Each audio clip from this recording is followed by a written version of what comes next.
Ninguém imaginava que as câmeras voltariam para ele desse jeito. Durante décadas, Sean Diddy Combs foi o homem por trás dos holofotes. Dono de uma gravadora bilionária, arquiteto de carreiras, rei das festas mais seletivas da indústria do entretenimento, seu rosto estampava campanhas publicitárias, seu nome abria portas em qualquer círculo. Mas agora, o mesmo nome abre outro tipo de porta, a da Corte Federal de Manhattan. E o que se revela do lado de dentro é um espetáculo muito diferente do que o mundo acostumou a aplaudir. Em 12 de maio de 2025, o julgamento de Diddy começou oficialmente. Em poucos dias, o caso, que já havia abalado os bastidores do showbiz, se transformou em uma das maiores exposições de alegações de abuso, tráfico sexual e chantagem, já vistas no sistema judicial norte-americano. A acusação é clara. Por mais de 2 décadas, Sean Combs teria mantido uma estrutura de exploração silenciosa envolvendo festas privadas, vídeos comprometedores, subornos violentos e uma cadeia de controle psicológico e financeiro sobre mulheres. Mas a pergunta que ecoa neste tribunal é mais profunda do que um simples veredito de culpa ou inocência. Quantas dessas histórias são novas? E quantas apenas ganharam coragem para vir à tona agora? O caso está sendo julgado na Justiça Federal porque a promotoria afirma que os crimes não se limitaram ao estado de Nova York.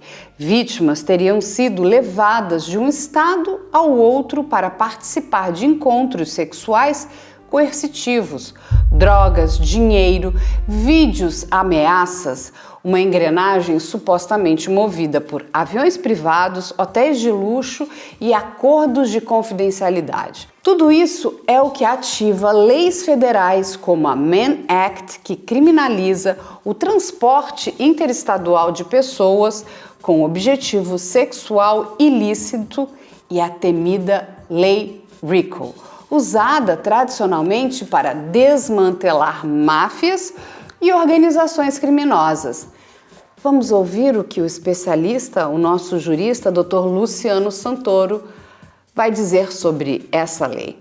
Você já ouviu falar da Lei RICO, usada contra a máfia? Mas e se eu te dissesse que agora ela está sendo usada para julgar um dos maiores nomes da música mundial? Isso mesmo, Sean Diddy Combs, ou Puff Daddy, os mais antigos como eu, está sendo acusado com base nessa lei e veja só, pode pegar a pena de prisão perpétua. Eu sou o Luciano Santoro, advogado criminalista e doutor em Direito, e nesse vídeo você vai entender por que este caso é um divisor de águas no direito penal americano. O julgamento de Diddy começou oficialmente no dia 12 de maio, mas uma semana antes, no dia 5, teve início a seleção dos jurados, com uma lista inicial de mais de 100 pessoas, que ao longo da semana foi sendo reduzida até que se chegou ao número de 43. E por que jurados foram excluídos? Porque se entendeu que alguns deles poderiam ter a sua imparcialidade comprometida, como no caso de uma jurada que, respondendo ao juiz, disse: Combs poderia comprar a sua liberdade. E, finalmente, no primeiro dia do júri, foram selecionados 12 jurados titulares e 6 suplentes. Entre os titulares, há 8 homens e 6 mulheres, sendo 5 com idades entre 68 e 74 anos. Todos permanecerão anônimos. Durante a seleção, a defesa acusou a promotoria de excluir jurados negros, argumento esse que acabou sendo rejeitado pelo juiz. Diddy enfrenta 5 acusações federais gravíssimas, previstas em 3 seções do título 18 do Código Penal norte-americano, que reúne as principais normas penais federais dos Estados Unidos. A primeira é a conspiração para a prática de atos ilícitos por meio de organização criminosa, a chamada Lei RICO, prevista na seção 1962, a linha D, com pena que pode chegar a 20 anos de prisão. A segunda é o tráfico sexual de pessoas, tipificado na seção 1591, cuja pena pode chegar à prisão perpétua. E a terceira é o transporte interestadual ou internacional com fins de exploração sexual, conforme a seção 2421, a linha A, que prevê pena de até 10 anos de reclusão. Os promotores afirmam que Combs utilizava seus negócios e sua influência para montar uma rede de exploração sexual disfarçada sobre festas glamourosas e relações de poder.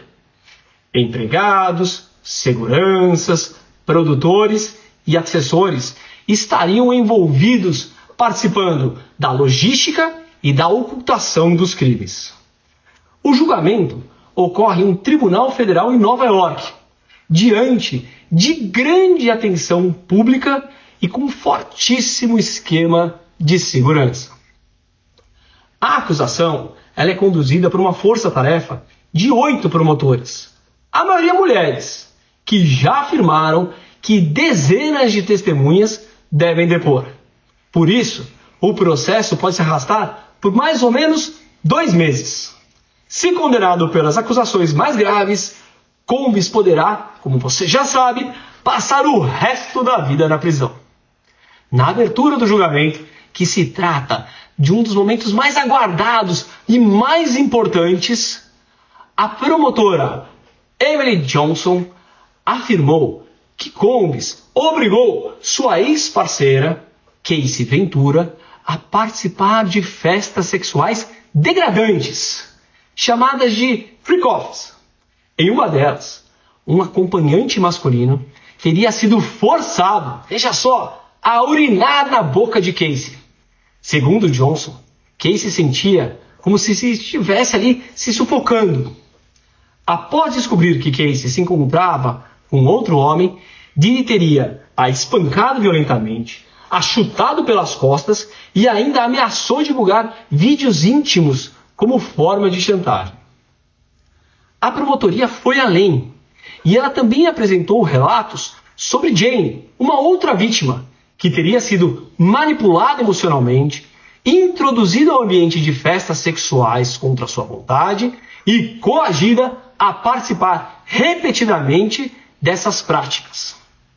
Didi teria ainda impedido o uso de preservativos nesses encontros sexuais. E se você acha que acabou, tá errado. A acusação alegou que Combs incendiou o carro de um homem, pendurou uma mulher na sacada e exigiu, nas suas palavras, coisas impossíveis, as quais devem ser reveladas durante essas 8 semanas de júri. E concluiu rebatendo um argumento que é levantado pela defesa. Esse caso não seria sobre preferências sexuais privadas de uma celebridade, mas sobre a sua natureza coercitiva e criminosa. A defesa é representada por grandes criminalistas norte-americanos. Estima-se com um custo que pode passar dos 10 milhões de dólares. E ela admitiu que Combs cometeu sim violência doméstica e abusou de álcool e drogas, mas sustentou que isso não configura um crime federal e que não pode levar alguém a ser preso pelo resto da sua vida por isso.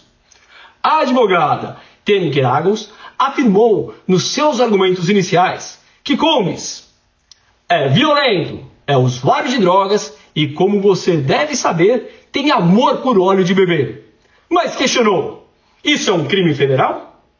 Ainda afirmou que este caso é sobre amor, ciúmes, infidelidade e dinheiro, e que as alegadas vítimas seriam mulheres capazes, fortes e adultas.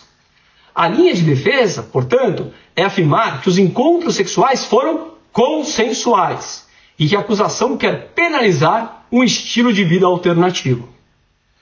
Antes mesmo da acusação criminal federal, Didi já enfrentava uma avalanche de processos civis. Nossa, foram dezenas de ações ajuizadas tanto por homens quanto por mulheres que alegaram estupro, abuso sexual, tráfico humano, agressões físicas e até sequestro. Muitas, é verdade, surgiram após o processo movido por Casey Ventura, em novembro de 2023. Vejam, apenas um advogado afirma representar mais de 100 pessoas que acusam Combs de crimes sexuais. Bom, se você quiser que eu traga novas informações sobre as outras vítimas, conforme elas forem surgindo dos relatos das partes ou os principais depoimentos prestados pelas testemunhas, deixa aí nos seus comentários para que eu faça um novo vídeo detalhando os fatos, as condutas e seus possíveis desdobramentos jurídicos. Mas, por hora, o que mais me chama a atenção é que, às vésperas do júri, Combs recusou um acordo com a promotoria. Isso mesmo, ele recusou. E agora ele pode pegar uma pena de prisão perpétua. Então, a pergunta que fica é: ele recusou porque está confiante na absolvição? Porque aos 55 anos uma longa pena já seria o fim da linha?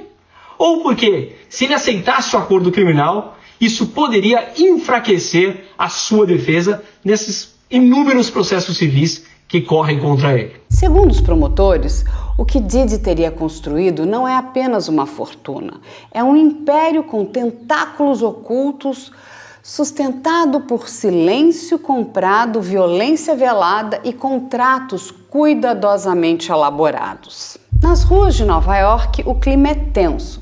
Do lado de fora da corte, manifestantes se revezam entre apoiadores de Casey Ventura, a principal testemunha, e fãs de Combs, que ainda se recusam a acreditar nas denúncias. Mas, do lado de dentro, não há mais como ignorar o que está sendo dito. Nos primeiros 4 dias, 3 testemunhas já foram ouvidas. O ex-gerente de segurança, Flores, o acompanhante, Daniel Phillip, e a própria Casey. Flores descreveu o momento em que presenciou Casey chorando, se recusando a subir ao quarto com Diddy. Disse que a escondeu na sala de segurança e que minutos depois, Combs ofereceu a ele $10 mil para apagar as imagens das câmeras. O suborno não funcionou. Phillip contou que foi contratado para encontros com Casey em hotéis. Mas o que ele viu ali não era fantasia, era medo. Ele relatou que após o encontro, Casey se jogou em seus braços tremendo. Segundo ele, Diddy apenas assistia, filmava tudo e ria. Mas foi Casey Ventura quem desferiu os golpes mais duros. Grávida de 6 meses, ela subiu ao banco das testemunhas sem hesitação e revelou o que chamou de anos de cárcere emocional. Disse que foi filmada sem consentimento, drogada, espancada, que participava de festas sexuais não por escolha, mas por chantagem. Disse que em 2016 foi estuprada por Combs e que logo após isso um acordo de $20 milhões foi fechado para silenciá-la. Casey contou que só decidiu quebrar o silêncio quando já não conseguia mais carregar a culpa. E foi nesse momento que a promotoria revelou uma de suas cartas mais poderosas, um vídeo de segurança de 2016. Imagens que mostram Diddy arrastando Casey pelos cabelos no corredor de um hotel. O mesmo vídeo que, segundo os promotores, é apenas uma amostra do que está por vir.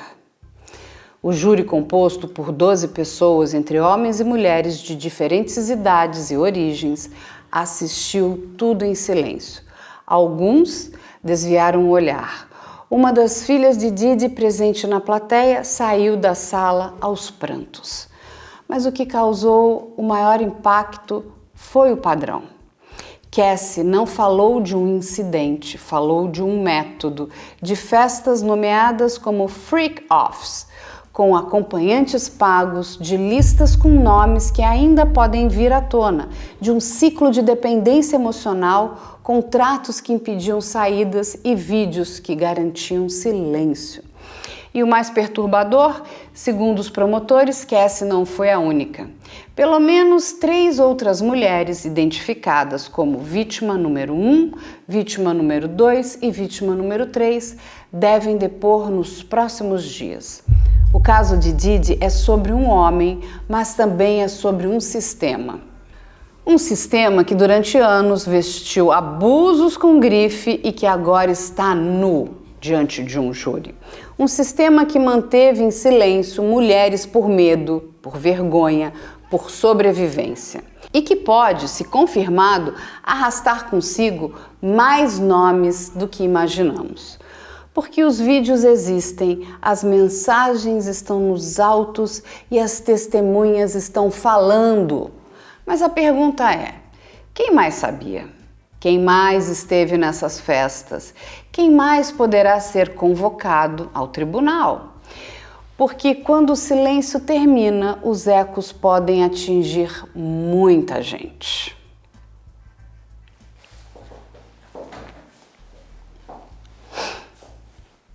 Eu sou Carla Albuquerque, jornalista investigativa, e você está no IC News. Se esse conteúdo é importante para você, se inscreva agora no canal, ative o sino, curta e compartilhe. E se puder, torne-se membro e apoie o jornalismo investigativo independente. A verdade não se sustenta sozinha, ela precisa de voz, ela precisa de você.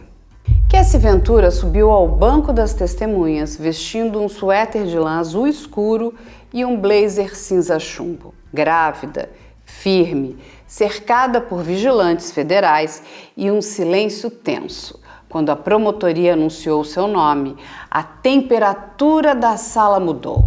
Todos sabiam que seria o momento mais esperado e mais temido até ali. Ela caminhou com passos lentos, mas seguros, não olhou para Didi.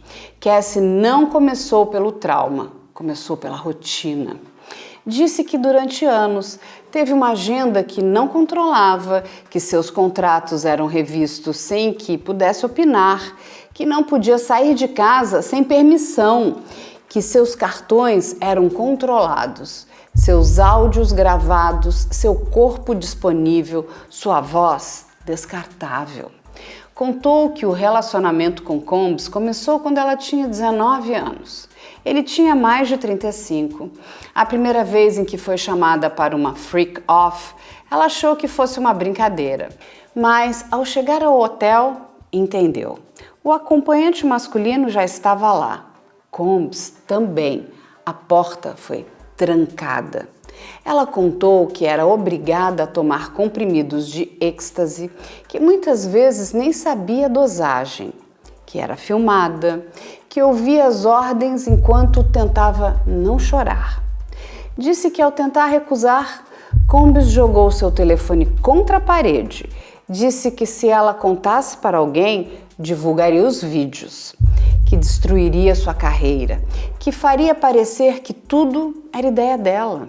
Uma das frases que mais chocou o tribunal foi essa. Ele dizia: "Você gosta, é isso que você quer. Eu estou te fazendo um favor por te dar isso."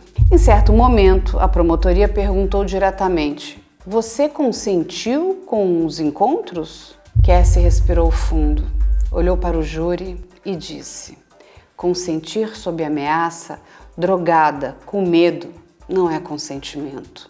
Eu obedecia para não apanhar, para não ser destruída." O tribunal ficou em silêncio. O tipo de silêncio que não respeita protocolo, mas nasce de incômodo.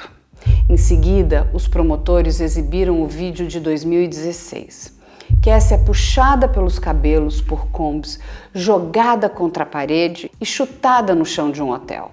A defesa tentou impedir a exibição, mas o juiz autorizou, com a condição de que fosse mostrada apenas ao júri. Mesmo assim, os jornalistas desenharam, descreveram, anotaram. Cassie contou que, após esse episódio, cogitou ir à polícia, mas foi impedida por sua equipe de segurança. Contratada por Combs, disse que se sentia presa, que teve crises de ansiedade, chegou a perder peso e cogitou o autoextermínio. Eu não tinha coragem de sair, mas também não queria mais existir. Então veio a revelação mais grave. Cassie afirmou que em 2018 foi estuprada por Combs.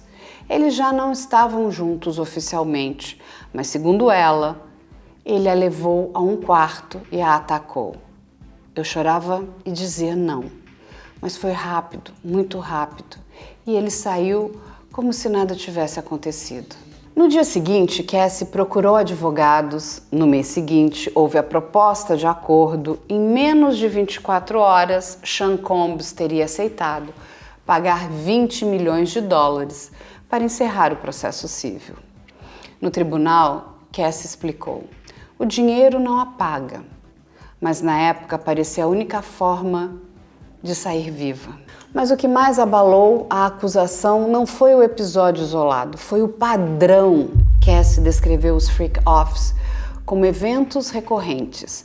Disse que eram organizados com antecedência, que os acompanhantes sabiam o que fazer, que ela era instruída a fingir prazer, que tudo era filmado e arquivado, que Didi assistia com expressão vazia e que, ao final, dizia que ela deveria se sentir grata.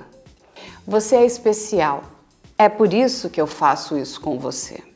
Ao ser questionada sobre a razão de estar testemunhando agora, Cassie respondeu com a voz trêmula, mas firme: eu não conseguia mais carregar isso.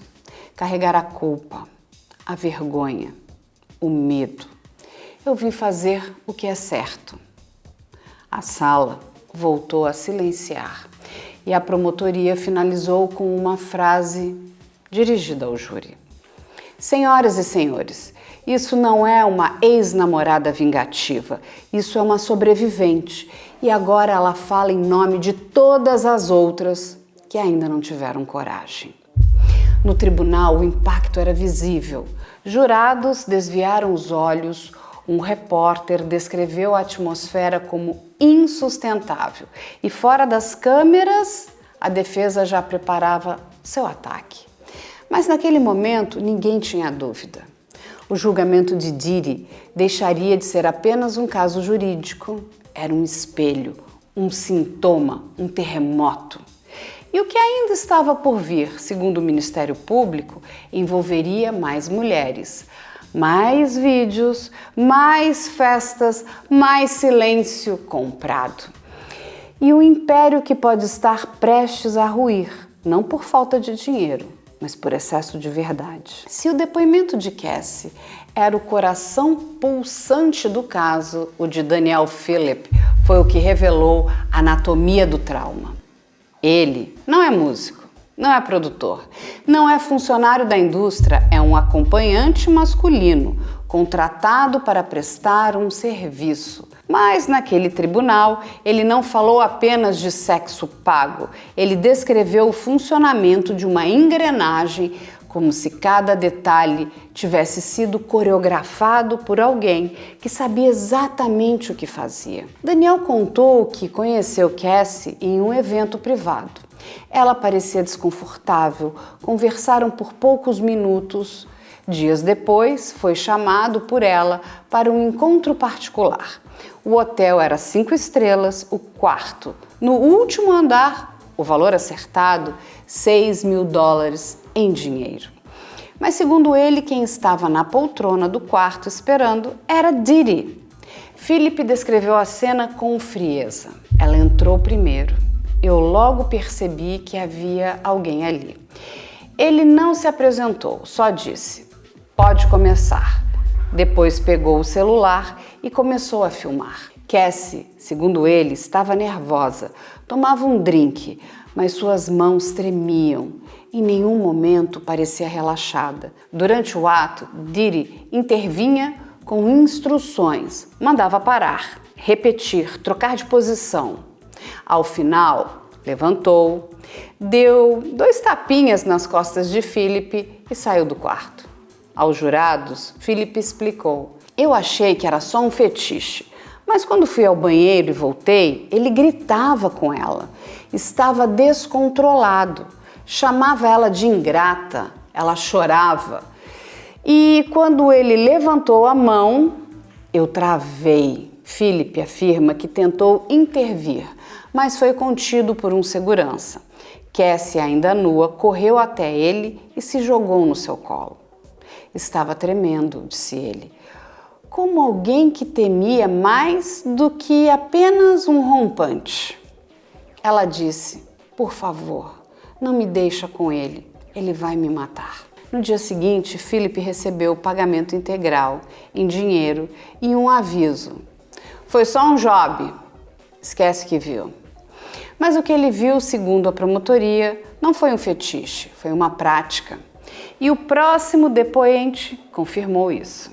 Israel Flores, ex-gerente de segurança do Intercontinental Hotel em Los Angeles, relatou um episódio de 2016 que pode se tornar uma das peças centrais do processo. Segundo ele, Cassie desceu correndo do elevador, em roupas íntimas, aos prantos, pedindo ajuda. Disse que não queria voltar ao quarto, que temia ser morta. Flores a escondeu na sala de segurança, ligou para um funcionário de confiança, chamaram um carro para ela sair discretamente. Minutos depois, Sean Combs desceu e, com um envelope na mão, ofereceu a Flores $10.000. Ele disse, apaga as câmeras, a gente nunca passou por aqui. Flores recusou e dias depois foi demitido por quebra de protocolo de segurança. A promotoria usou esse relato para afirmar que Combs não apenas praticava os crimes, mas operava mecanismos para apagá-los. O termo usado nos autos é Cleanup Protocol, um protocolo informal, mas sistemático, para encobrir rastros, intimidar envolvidos, comprar silêncio. Para reforçar essa tese, o Ministério Público apresentou fotos confidenciais extraídas de vídeos internos, exibidos exclusivamente ao júri. As imagens, segundo relatos da imprensa presente, mostravam Cassie em diferentes quartos de hotel, acompanhada de homens contratados sob o olhar atento de Combs. As expressões faciais, os ângulos das gravações, o posicionamento das câmeras, tudo sugeria direção. A promotoria não deixou dúvidas. Isso não é uma fantasia mal resolvida. Isso é extorsão sexual filmada com intenção. Durante a exibição das imagens, jurados reagiram fisicamente. Um homem se afastou do monitor. Uma mulher levou a mão à boca. O juiz ordenou intervalo imediato. O mais perturbador, nenhuma dessas imagens estava sob investigação criminal antes do processo. Só vieram à tona após o acordo civil com Cassie em 2023, o acordo de $20 milhões. Esse terceiro e quarto dia marcaram o julgamento com um novo tom. Agora o caso não é apenas baseado em relatos, é baseado em provas visuais. Transações financeiras, tentativa de suborno documentada e um padrão reconhecido. O depoimento de Philip confirmou o ciclo. O de Flores mostrou que havia repressão contra qualquer um que rompesse o silêncio. E os vídeos mostraram que o ciclo era registrado, meticulosamente, perversamente. Ao final do dia, a promotoria entregou ao júri um resumo do que chamaram de organização sexual coercitiva, composta por celebridades como isca de recrutamento, acompanhantes pagos como intermediários, hotéis como campo neutro e vídeos como forma de controle e de chantagem. Didi permaneceu impassível. Mas fora do tribunal, a pressão aumentava. Nos bastidores da imprensa surgiram rumores de que outras celebridades presentes em festas privadas poderiam ser convocadas e que os próximos depoimentos incluiriam a vítima 1, a vítima 2 e a vítima 3. 3 mulheres com histórias semelhantes e evidências ainda inéditas. Se os 2 primeiros dias mostraram o impacto do trauma, Os dois seguintes mostraram o funcionamento da máquina. Na manhã do quarto dia de julgamento, a sala estava mais silenciosa que nos dias anteriores. Cassie Ventura retornou ao banco das testemunhas, mas dessa vez não era a promotoria que conduzia as perguntas, era a defesa. A advogada Ana Estevam foi direta, cirúrgica. Ela sabia que precisava desconstruir a narrativa mais poderosa do caso até agora. E para isso, trouxe um arsenal de mensagens de texto, e-mails antigos e recortes da relação entre Cassie e Combs. No telão, a primeira imagem projetada foi uma troca de mensagens de 2009. Cassie escreveu a Combs: "I'm always ready to freak off." Eu estou sempre pronta para as freak off. A defesa deixou a frase pairar no tribunal. Logo depois, outra mensagem de 2017. "Maybe I like the freak offs when we want them." Talvez eu até goste das freak offs quando a gente está preparado para elas. A estratégia era clara, sugerir consentimento. Cassie não titubeou. Eu disse aquilo para agradar, para manter ele calmo, mas não eram minhas vontades reais, era sobrevivência. Mas a defesa insistia, trouxe trechos em que Cassie falava sobre clubes de swing, experiências sexuais alternativas, até mesmo elogios ao estilo de vida livre, que dizia experimentar com Combs. Ela respondeu com firmeza: "Eu queria estar com ele. Queria que funcionasse, mas isso não tornava o que ele fazia certo, ou seguro, ou legal." A promotoria observava em silêncio, o juiz permitiu que as mensagens fossem lidas, mas alertou que o contexto emocional também seria avaliado. Então veio o movimento mais arriscado da defesa, tentar atribuir a Cassie parte da responsabilidade pela violência. Ana Estevam perguntou: "A senhora alguma vez foi agressiva com o Sr. Combs?" Cassie hesitou. Disse que gritou, disse que tentou se defender, disse que uma vez jogou um objeto quando ele ameaçou destruir seu celular, mas negou qualquer agressão física deliberada. Era desespero, eu estava tentando escapar. A defesa então mudou o foco, ciúmes. Cassie foi questionada sobre suas reações à presença de Kim Porter, ex-companheira de Diddy e mãe de 3 filhos dele. Também foi perguntada sobre possíveis casos com Michael B. Jordan e Kitty Cudd. Cassie admitiu que teve ciúmes. Confirmou que viveu momentos de tensão por conta das ex-namoradas de Combs. Mas, em um trecho tenso, revelou: "Ele uma vez ameaçou explodir o carro de Cuddy e depois disse que não era brincadeira." Essa frase gerou murmúrios no tribunal. A defesa tentou desviar, trouxe então o histórico de uso de drogas. Cassie confirmou que fazia uso de êxtase, ketamina e cocaína. Disse que consumia para conseguir aguentar as festas, para não sentir o que sentia. Disse que Diddy oferecia as drogas, que às vezes a drogava sem que ela soubesse, e que ele também usava, às vezes com agressividade nos momentos de abstinência. Esse trecho, segundo analistas jurídicos, foi um dos mais perigosos para a acusação, pois fragilizava a noção de coerção com clareza total. Mas a promotoria rebateu imediatamente. O uso de drogas nesse caso não era libertação, era controle.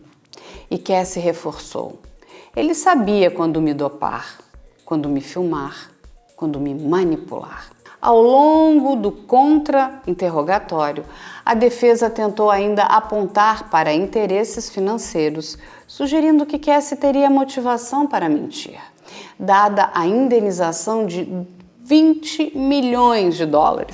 A resposta dela foi breve: "Se dinheiro resolvesse, eu não estaria aqui. Eu não consigo dormir, eu não quero mais carregar isso." Durante a sessão, o júri se manteve atento. em especial ao momento em que Cassie afirmou que, após o acordo, sentiu ainda mais medo por saber que Combs sabia do que ela guardava e por saber que ele também guardava vídeos dela. Ela disse que sentia que algo ainda poderia acontecer e que só decidiu testemunhar depois de começar a fazer terapia, ao descobrir que outras mulheres passaram por histórias semelhantes. O juiz Subramanian interveio ao final da manhã. Pediu agilidade à defesa, disse que não aceitaria mais repetições nem perguntas circulares. A defesa encerrou com uma última provocação. Você amava Sean Combs? Cassie respirou, respondeu. Sim, eu amei, mas o que ele fez comigo, isso não é amor. Ao final do dia, o ambiente no tribunal era de tensão suspensa. Especialistas da imprensa americana observaram que, embora a defesa tenha conseguido plantar dúvidas em alguns pontos, especialmente nas mensagens de texto e no uso de drogas, o impacto emocional da narrativa de Cassie se manteve. E mais, as provas visuais e os relatos de testemunhas anteriores já haviam traçado um padrão difícil de ser desfeito. A promotoria agora se preparava para redirecionar Cassie e apresentar novas vítimas. E do lado de fora da corte, o silêncio é quase ritualístico. As pessoas passam, observam, apontam, mas ninguém fala alto. Como se soubessem que tudo está prestes a mudar de novo. Porque se a defesa tenta fazer o júri duvidar, a cada nova sessão as vítimas parecem mais próximas de se multiplicar. E a verdade, uma vez solta, não costuma voltar para a coleira. Na terceira manhã do julgamento, a cena do lado de fora do tribunal viralizou. Um dos amigos mais próximos de Diddy saiu do prédio acompanhado de Justin Combs, filho do réu, vestindo um moletom preto estampado com letras brancas que diziam Free Puffy. A imagem foi capturada e replicada por dezenas de portais, ganhando milhares de compartilhamentos. Mais do que um protesto estético, o moletom foi entendido como uma declaração simbólica de desafio, uma tentativa de sugerir que o julgamento em si seria uma injustiça e não o suposto sistema de abusos sob investigação. Dentro do tribunal, a atmosfera é o oposto de provocação, é contenção. Diddy tem se apresentado de forma sóbria. Ternos italianos escuros, sapatos lustrados e sempre segurando uma Bíblia de capa preta, que ele folheia lentamente enquanto ouve as acusações. Não reage às descrições gráficas, não fita os jurados, não pisca diante dos vídeos, mas segura firme o livro, como se isso fosse sua nova armadura. Para os analistas da CNN americana e da Associated Press News, isso não é coincidência. Trata-se de uma tentativa clara de construir uma imagem espiritualizada, introspectiva, quase penitente diante do júri. Mas os jurados não são inocentes, nem são facilmente impressionáveis. A composição do júri é uma amostra de Nova York em camadas. São 12 pessoas, 8 homens e 4 mulheres, com idades entre 30 e 74 anos. Alguns têm ensino superior e formação técnica. Entre eles há um analista de investimentos, uma massagista holística, um terapeuta aposentado do Bronx, um funcionário prisional, uma assistente de fisioterapia e até um cientista aposentado. 8 jurados vivem nos 5 distritos da cidade de Nova York. Os outros 4 vêm do condado de Westchester, a área mais suburbana e residencial. Suas rotinas, segundo a apuração da AP, envolvem desde viagens diárias de metrô até tardes em centros comunitários e igrejas de bairro. Em um detalhe curioso, emergiu durante a seleção. A maioria não escuta hip hop com regularidade. 3 deles admitiram ouvir músicas de Diddy, mas todos disseram poder ser imparciais. Vários demonstraram preferência por gêneros como músicas clássicas ou pop contemporâneo. Essa distância cultural entre os jurados e o universo que será julgado pode ser uma vantagem ou uma armadilha. Eles não serão seduzidos pela fama, mas talvez também não compreendam plenamente os códigos, os jogos de poder e a informalidade perversa que dominava os bastidores da indústria. Quem também tem chamado a atenção é a família. Janice Combs, mãe de Diddy, com 85 anos, está presente quase todos os dias, de mãos cruzadas no colo, com lenço branco e olhar inexpressivo. Seus netos, especialmente as gêmeas Delilah e Jessie, compareceram nos primeiros dias, saíram da sala pelo menos 2 vezes em lágrimas, ao ouvirem os detalhes dos freak-offs e dos abusos descritos por Cassie. Essas reações foram notadas pelo júri e não há como desviar o impacto de uma filha aos prantos diante daquilo que o pai é acusado. A promotoria mantém tudo cirúrgico, os vídeos são exibidos apenas ao júri, os slides enxutos, os depoimentos calibrados. Nenhuma trilha emocional, nenhum drama adicional, apenas fatos, frases e imagens. Essa presença familiar é estratégica. Em qualquer julgamento de repercussão, mostrar apoio público, coesão emocional, estrutura pessoal é parte da construção da imagem da defesa. Mas neste caso, os efeitos colaterais da exposição parecem estar escapando do controle. A cada novo relato gráfico, a figura de pai, empresário, mentor e amigo vai cedendo. Espaço para a sombra de um algoz calculista, Diddy, que por anos cultivou uma estética de poder, influência e festas luxuosas, agora enfrenta a desconstrução pública de sua vida privada, em detalhes e com nomes. E não é apenas a corte que está assistindo. Nas redes sociais, o caso domina as hashtags. Hashtag Diddy Trial, hashtag Cassie Ventura, hashtag FreakOffs. No TikTok, vídeos explicando o julgamento somam milhões de visualizações. No X, antigo Twitter, artistas, advogados e vítimas de abuso têm usado o caso para expor como a cultura do entretenimento protege homens poderosos. Já no Instagram, páginas de justiça social multiplicam cortes do depoimento de Cassie com legendas que misturam dor e empatia. O vídeo de segurança do hotel vazado por uma fonte interna e divulgado pela CNN americana em abril voltou a circular com força, agora recontextualizado, à luz dos depoimentos. Do outro lado da narrativa, o movimento de blindagem começa a se desmanchar. Empresários que antes frequentavam as famosas white parties de Diddy evitam declarações públicas. Cantores que colaboraram com ele nos anos 2000 silenciam. Artistas que já o reverenciaram, hoje, preferem apenas respeitar o processo. Mas os bastidores não estão em silêncio. Fontes ligadas à indústria disseram a Reuters que ao menos 3 outras celebridades foram convocadas informalmente a prestar esclarecimentos, como testemunhas potenciais. Entre os nomes ventilados está o de Jennifer Lopez, ex-namorada de Combs, presente durante o tiroteio em uma boate em 1999. Também se fala da possível convocação de Don Richard, ex-Danity Kane, que moveu um processo contra Diddy por tráfico sexual.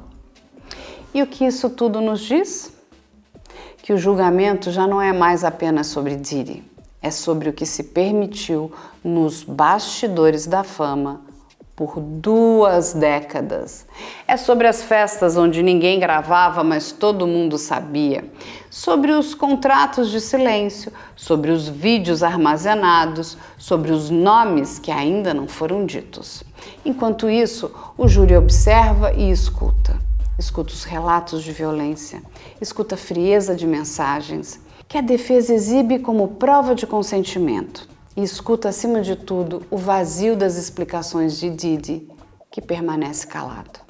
Para o júri, o impacto emocional de ver fotos privadas das vítimas, vídeos de abuso e ouvir frases como "Você gosta disso, não finge" ou "Se você falar, sua carreira acabou", tem um efeito cumulativo. A promotoria não precisa apenas provar um crime, precisa construir uma sequência, um padrão, uma lógica. E está conseguindo. Especialistas da CNN americana e do Law and Crime calculam que até agora a acusação venceu aproximadamente 60% da batalha psicológica e argumentativa dentro do tribunal. A defesa, por sua vez, conseguiu plantar dúvidas em pontos específicos, mas sem abalar o conjunto probatório, o que parece se fortalecer a cada novo dia. E se algo que esse caso nos obriga a encarar é o peso do silêncio, a indústria, os amigos, os colaboradores, os patrocinadores, todos que viram, ouviram ou souberam e nada disseram. Agora são parte do contexto, parte da engrenagem, parte da pergunta que se impõe. Quantos sabiam e quantos deixaram de impedir?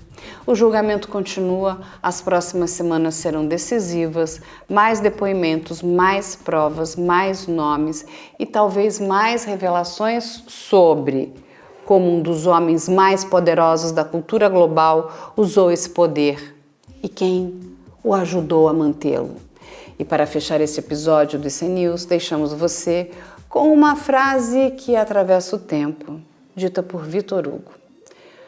Quando a alma está ferida demais, o silêncio grita. Nós estamos aqui para ouvir esse grito e para garantir que ele não se perca. Eu sou Carla Albuquerque, jornalista investigativa, e esse é o IC News.